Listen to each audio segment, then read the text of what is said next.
Chicago cross burnings, just the latest example of the left's extremism. We'll talk about that. First off, American workers are winning in ways we should have expected. And finally, the kitty cat shakes. That's coming up. Welcome to the Jay Sheldon Show. Happy Thursday. It is Thursday. It's kind of a blur day, not quite hump day, not quite Friday, just kind of stuck in there to extend the work week. Get another 8 or 10 hours out of us, or 12 in some cases. Anyway, we're here. We're live on Rumble and on YouTube. Please follow or subscribe. It's absolutely free, and it really does help the show out a lot. We appreciate that. Thank you for that. All right, let's just dig right in, shall we? All too often, these acts of left-wing violence, extremism, they completely get ignored because the left is obsessed with the rather non-existent threat of right-wing extremism. Where? When a burning cross was found at a Chicago park last week. Did you hear about this? Oh, yeah. The media, the Democrats, apparently knew right away who was responsible. A large burning cross, a historic symbol of hate and intimidation against Black Americans, discovered in a Chicago park where former President Barack Obama famously delivered his acceptance speech when he was elected the nation's first Black president. Now, given the framing, readers might have been under the impression that police were searching for some sort of a white supremacist, a racist. Given how the left has very widely painted Republicans as both of those things, they were probably also searching for a Republican. Governor Pritzker said while speaking at the Rainbow Pushes Coalition annual conference the very next day after the incident, he said the fact that it even occurred at all speaks to what happens when the seeds of racism and fascism grow unchecked in our country.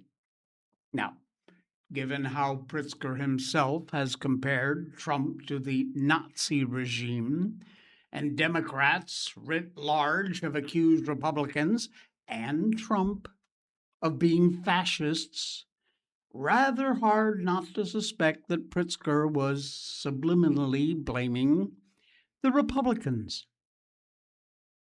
Frank Chapman, Chicago resident, executive director of the National Alliance Against Racist and Political Repression, pointed to how people who stormed the Capitol January 6, 2021, were ultimately not punished. President Trump pardoned, commuted prison sentences, or ordered dismissals of cases for nearly all of the 1,600 people charged under that attack. The same kind of people got the same white supremacist mentality as a cross burning, Chapman said. So they figured they got a license now, with people pardoned and more or less shaking hands with the devil. Tina Miranda Samuels, faculty director for the Center of the Study of Race, Politics, and Culture, University of Chicago. She blamed the cross burning on Trump. She says, quote, "I don't think we live in a time when we have a president that stokes this kind of thing and invites this type of stuff." She said people feel emboldened and are invited to see how far they can go. Now, before anything was known, except for the fact that there was a burning cross in a Chicago park, we had no other facts. The assumption is the culprit has to be either associated with Trump or the right, probably both. And of course, the left and the left corporate media kept pushing that bullshit narrative out there. Well, it turns out the man, at least publicly claiming responsibility for the cross burning, is a man named Merlin Liu, L-U, University of Chicago student who said he lit the cross to protest President Trump.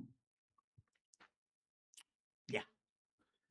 The burning cross was found leaning against a tree in Grant Park, with authorities immediately launching an investigation, and Mr. Liu told NBC5 he did not know about the historical reference beforehand, but I didn't know the severity, how racially motivated it may seem from what I did. Because my protest, he says, has nothing to do with race and nothing to do with gender. Police have not confirmed or denied whether Liu is the suspect they have in custody. Now, in separate videos, which was shared with NBC5, Liu said he was protesting Trump and did not want to wait until the term ended. He said, I wanted him gone right now.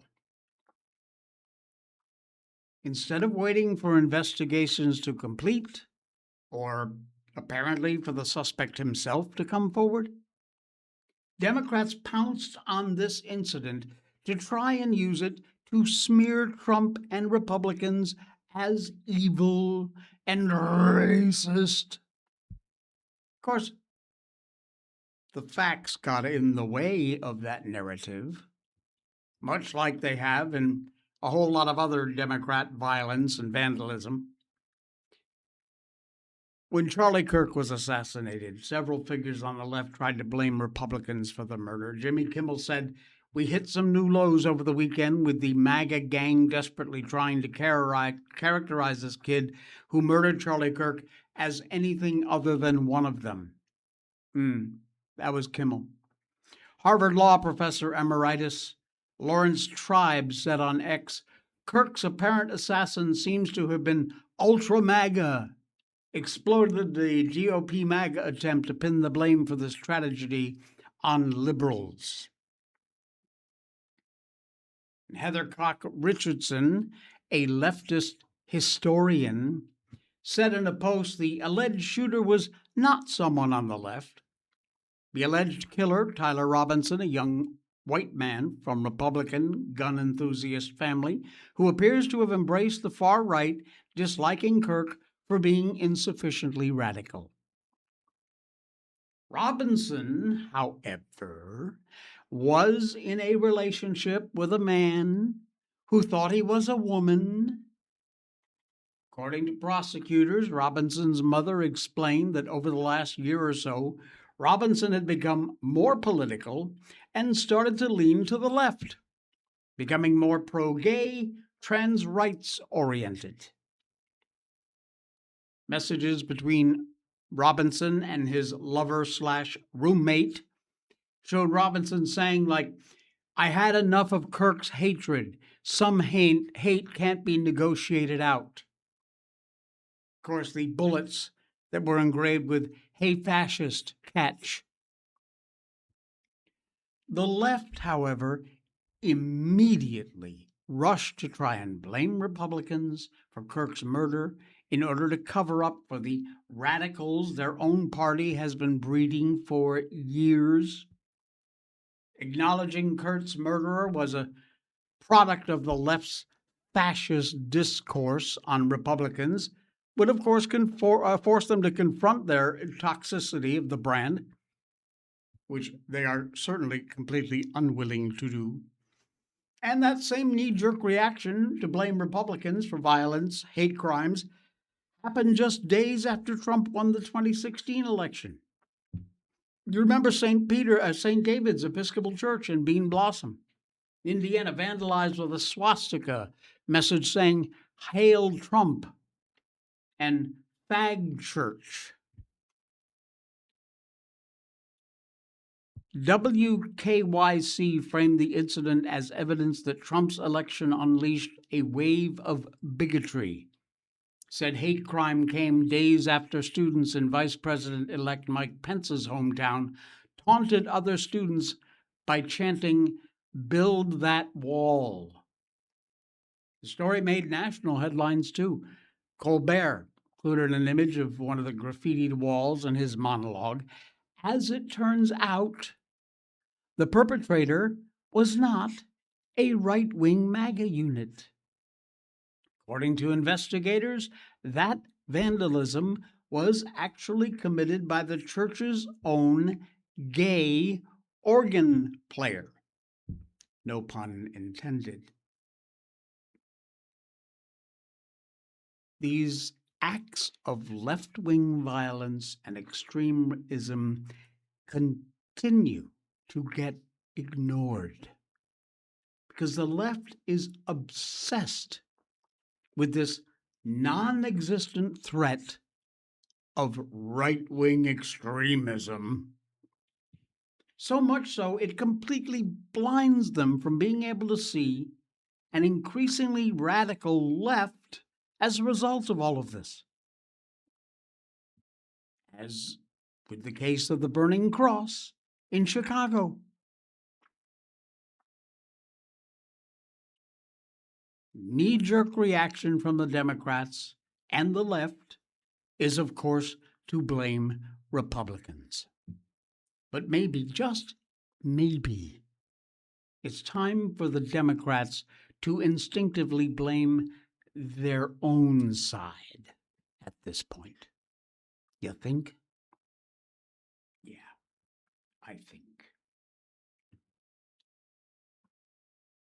Insane.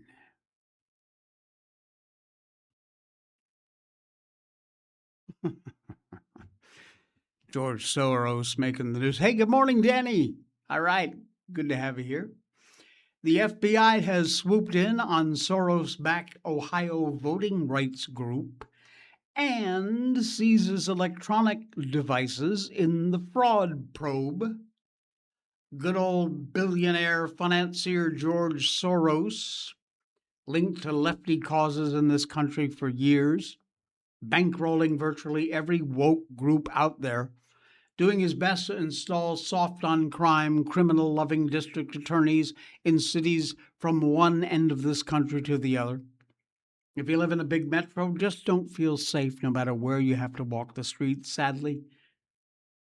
There's a good chance Soros is to blame for the trouble you're going to run into. And now the feds are investigating a Soros-aligned voter mobilization organization for fraud. How nice. Federal investigators executed search warrants at the headquarters of a Soros-aligned voter mobilization organization in Ohio as a part of what sources described as an ongoing fraud investigation. They searched the offices of the Ohio Organizing Collaborative, June 11th, conducted interviews with members of the group. According to reports, some agents reportedly served subpoenas and sought to seize electronic devices. Multiple sources familiar with this case told CBS News the federal action was tied to a fraud-related investigation. Now, OOC is a nonprofit, works with the Ohio Democratic Party on voter mobilization, registration efforts, and ballot referendums. Soros and a lot of other wealthy lefty donors, they managed to keep the bank accounts for this group rather full.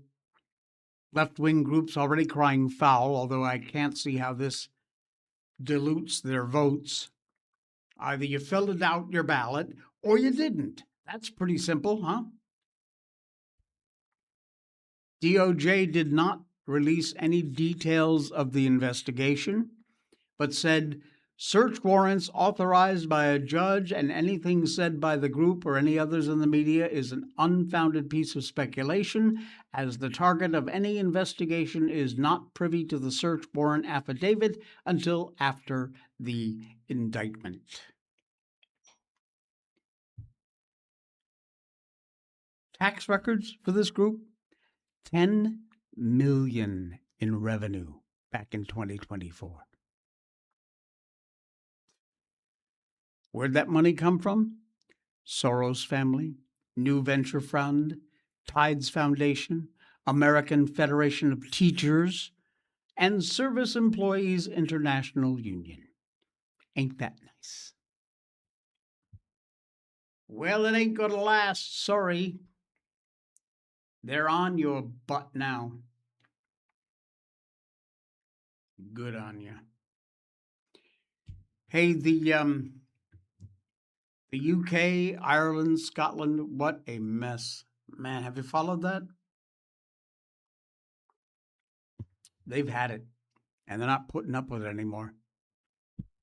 There is a new inquiry that reveals the terrifying truth about Muslim atrocities against UK girls and women. Report out of the UK proves that tinfoil hat crowd, well, we were right once again. Muslims have been committing barbaric sex crimes against British white girls at terrifying rates, and the police, the courts, the schools, elected officials made it all possible. The Rape Gang Inquiry Report, incredibly hard to read, but foolish to ignore, absolutely foolish to turn a blind eye to this report. Few of the facts that should turn the UK upside down.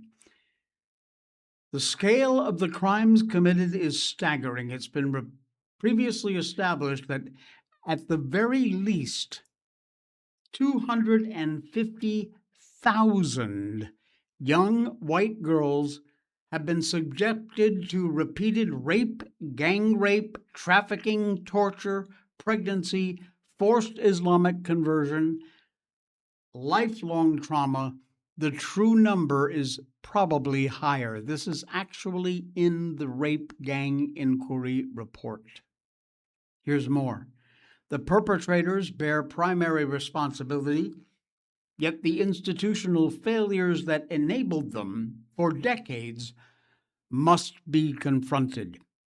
And finally, organized networks of perpetrators built coordinated operations that transported victims between locations, supplied them with drugs and alcohol, recorded abuse for distribution and blackmail, and passed girls between multiple adult men. These crimes have been committed for decades, since the 50s, by Pakistanis in particular, and have affected every region of our nation. This is the UK. Institutional failures. Boy, there's an understatement if there ever was one.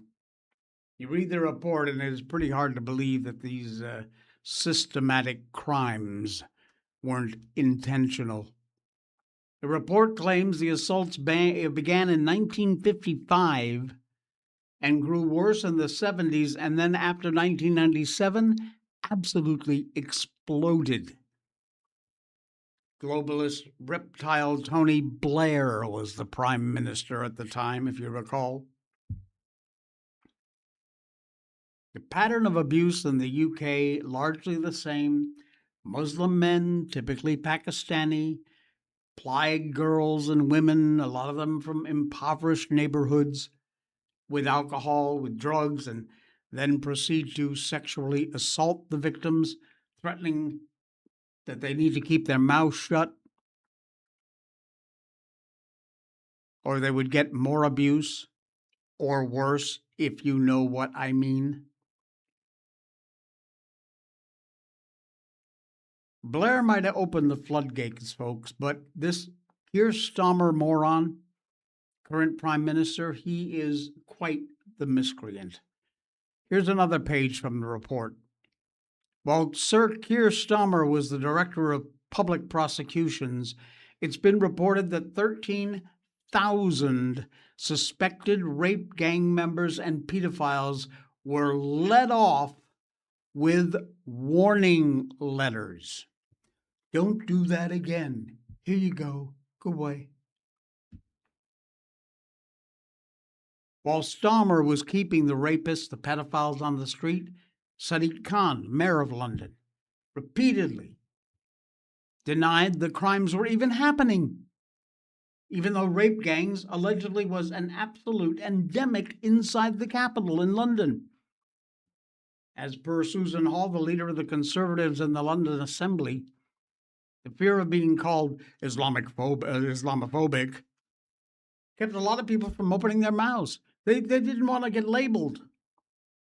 Again, from the report, a series of reports and analysis from the think tank Policy Exchange have documented how the charge of Islamophobia has been deployed to challenge, intimidate, and discredit individuals and organizations who were attempting to highlight the issue.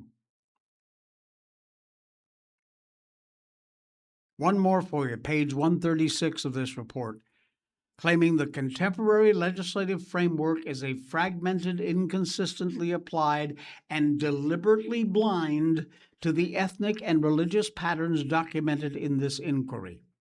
The ethnicity of some groomers was either patchy or absent, meaning some police reports did not record the race or religion of some suspects, suggesting the number of Muslim attackers might be even higher, as much as 95%.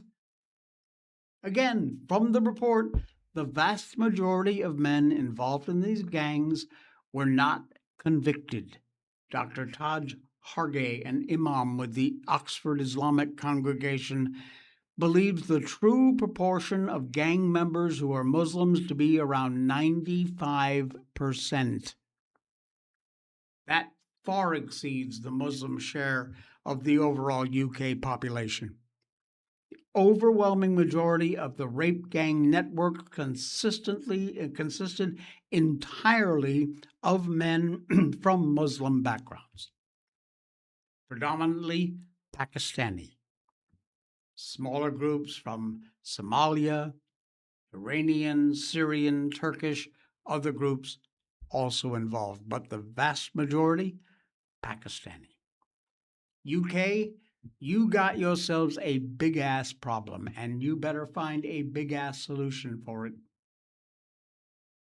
The people have had enough, and they are not going to continue to put up with it.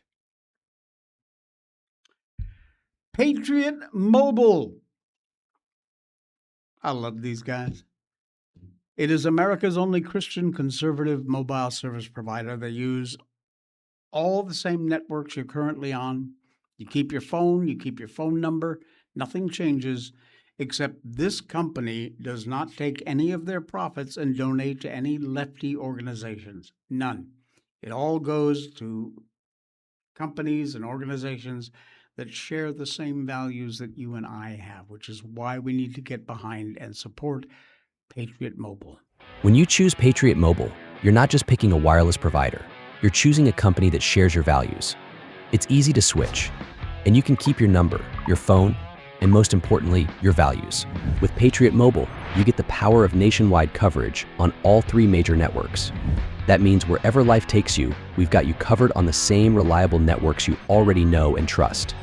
And when you need us, we're here for you right here at home. Our customer service is 100% US-based because we believe that support should come from people who understand you and your values. At Patriot Mobile, you're not just another call, you're a priority. In today's world, where you spend your money matters more than ever, every dollar is a vote for the kind of future you want to build. Join the thousands of Americans making a difference with every call, every text, and every connection. Choose a company that shares your values. Choose Patriot Mobile. Keep your phone, keep your number, keep your values. Help to support Patriot Mobile, America's only Christian conservative company, mobile service provider. Their customer service, 100% US-based. They're there to put you in a plan that'll fit your budget, not to upsell you into something you don't need. And if you use our link, which is in our description, it's easy to remember, patriotmobile.com/J, J-A-Y, my first name. Okay? Use that link, get signed up, and you'll get your first month free. Yep, your first month is on me at patriotmobile.com/J. Check them out, find out more. You'll be able to feel good when you pay that bill every month.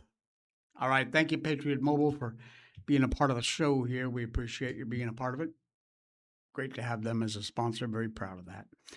American workers, you are now officially winning. Happy about that? Want to know why? Well, it's because illegal immigration has slowed to an absolute crawl. As someone once very famously said, in politics, most especially in elections, it's the economy, stupid. There are other factors, of course. Most people, though, vote with their wallets. Come on, at the end of the day, you know you do it.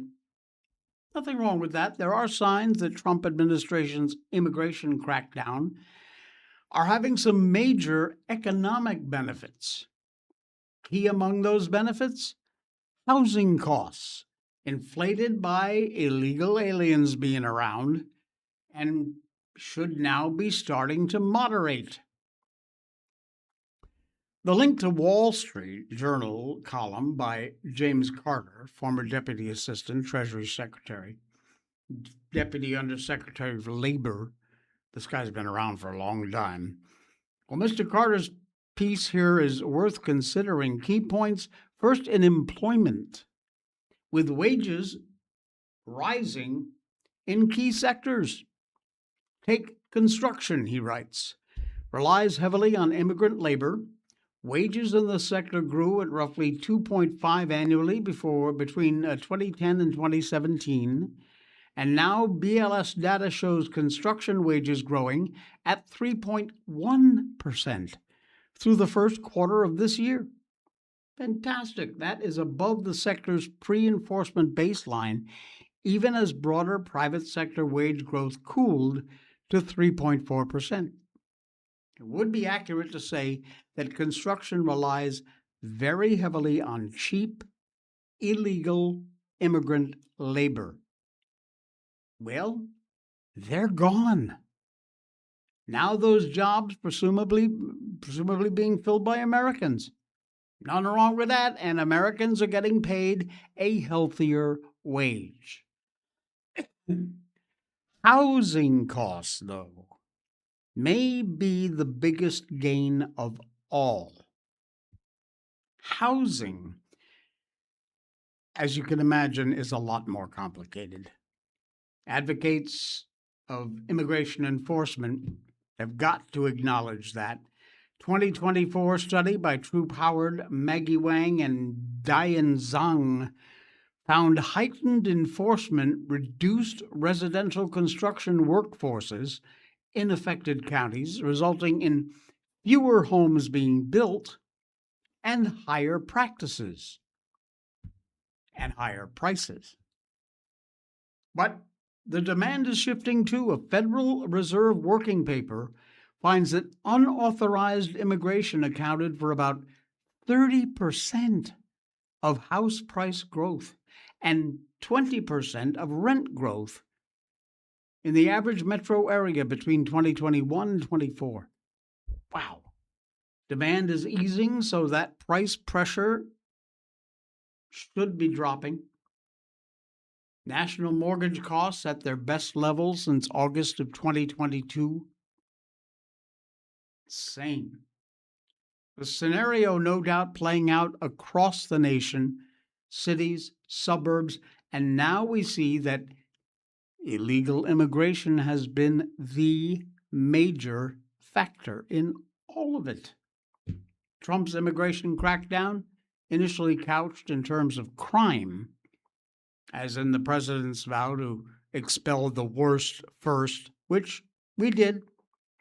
But now we are seeing the economic benefits of controlled immigration. Housing costs beginning to drop, wages beginning to rise. That is a key message, especially with the midterms lingering. Oh, yeah. Maryland late again. No excuses, but bless you. That's okay. That's okay. Hollywood is having an inflection moment as their established properties are getting absolutely hammered by the upstarts. So far, have you seen Disclosure Day, by the way? Spielberg's new one? I have not. I'm dying to see it. Me getting out to the movie theater is a challenge, but I am dying to see it. Anyway, so far this year, Hollywood box office to date has been fairly encouraging, about a 12% increase over the same point last year. Certainly encouraging for Hollywood. The studios may need to take a little bit of a pause to do some analysis. There are indicators a significant shift is taking place in the marketplace. If you look over the top films of the year so far, there is a very telling trend on this list. Upstart efforts are not only enjoying unprecedented success, they are delivering a very significant impact. That should serve as a harbinger of the studio system that change is afoot. Currently in theaters, some surefire hits are not delivering the goods, folks. A month ago, Star Wars, The Mandalorian, and Grogu opened. Performed well enough, coming in around shy of 100 million in its opening weekend, but by week 2, the film fell off the table. Gone. Lost 70% of its audience by the second week. And then things got worse. By the third weekend, the title dropped to only 1,000 screens, something previously pretty unheard of from the world of Star Wars, Disney. That studio normally would have their screens locked in for at least a month. Struggling as masters of the universe, they are sucking wind, folks. The latest attempt to bring the He-Man franchise to theaters, a budget on par with the Mandalorian film, is struggling even more.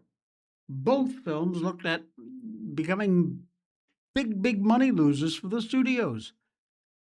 But that is not the only surprise. It is that ticket sales remain very brisk despite the established properties falling flat. Ticket sales are still up. So what's doing it?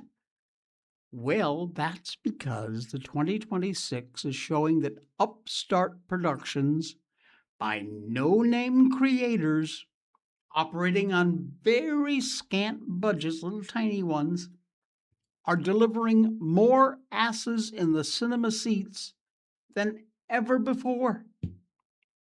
The results are doing a lot more than just turning heads.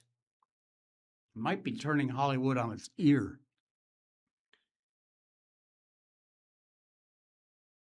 Movie audience tastes have evolved as a result of the COVID lockdowns, of course, during the pandemic. Now that new generation of ticket buyers have been weaned on YouTube, TikTok. They appear poised to be the new generation of movie creators. The only challenge being the studios that are willing to distribute their content. And these creators now are making their breakthrough in the marketplace. These are no-name people and no-name studios, and yet they are selling out some major franchises.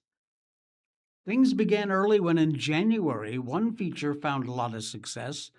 A film called Iron Lung came out to little Hollywood fanfare. Nobody talked about it, but it found an audience while being produced largely by a one-man entity called Markiplier, moniker for YouTube's success story, Mark Fitchbach. He adapted the plot from a video game of the same name, Markiplier, funded, produced, and even released the film himself. He managed to, this is such a great success story for some YouTuber. He managed to generate a word-of-mouth push for screen time, and ultimately his film appeared on over 3,000 screens. Unheard of. The budget? Just under $5 million, which is like nothing these days. Grossed 10 times that amount. Impressive. But honestly, not all that shocking. The shocks would arrive when the summer blockbuster frame opens up. Focus Features took a small risk on a very cheap horror film called Obsession, made by YouTube sketch comedy performer Curry Barker. After making a horror short film on his video channel, he was approached by a producer, James Harris, and they talked about adapting the concept into a full-length feature film. But Curry pitched a new idea about a prospective lover using a mystical object to gain affection. After the film festival debut last week, Focus Features scored the rights and released Obsession May 15th, and the film stunned studio industry executives. They projected an $8 million haul for the weekend, and it more than doubled that figure, more than $16 million. And the usual return occurred as the film promptly increased that total on its second weekend. And then in week 3, it beat it again. To date, listen to this. This little film has pulled around $200 million in domestic and another $100 million internationally. The budget for this film, $750,000. That's insane. The successes just keep on coming and coming and coming. And these, like I said, these are unheard of, no-name creators and studios. And the bottom line is they are giving the audience what they want. And if these major studios, Disney, whoever, doesn't open up their eyes, sorry, you are getting exactly what you deserve. Exactly what you deserve. Jay, where did you get the story about the damage to the reflecting pool? I'm seeing it all over that it was not true. The PD said there's no Benjaroo employed at the national park. I was wondering where you got that story so I can share it. I believe that I got that from Red State, I think. Hang on a quick second, and I will find out for you. Actually, I can't take the time to find out for you, but let me go over here. Let me pop that out. And just to save you a little bit of time, there is the link to a great source of articles for this show. We use them every day, redstate.com. Check there over the last 3 or 4 days, and you will, I think that's where you will find you'll find the story. All right. All righty, where are we headed now? Oh, I don't have a big story about this. I don't know if you heard this or not, but you remember the attempted beheading in Belfast? Huge protests that went on over that. Well, the victim has apparently woken up from a coma. She is still in extremely serious, critical, life-threatening injuries, and her condition is not great, but at least a little bit of good news. She has apparently awoken from a coma. So, just wanted to pass that along. All right. And finally, we're going to wrap things up just a little early this morning, but that's all right. Okay, you ready? It's a quick one. It's a very quick one. You're going to love it. Oh, man. Usually I play dog videos because I love dog videos.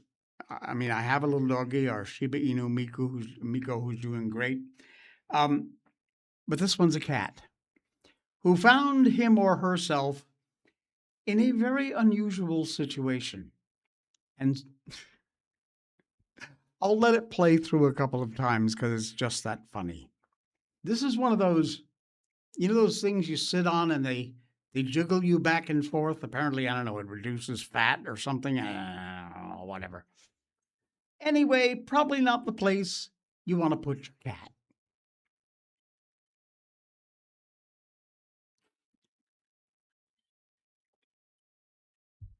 One more time.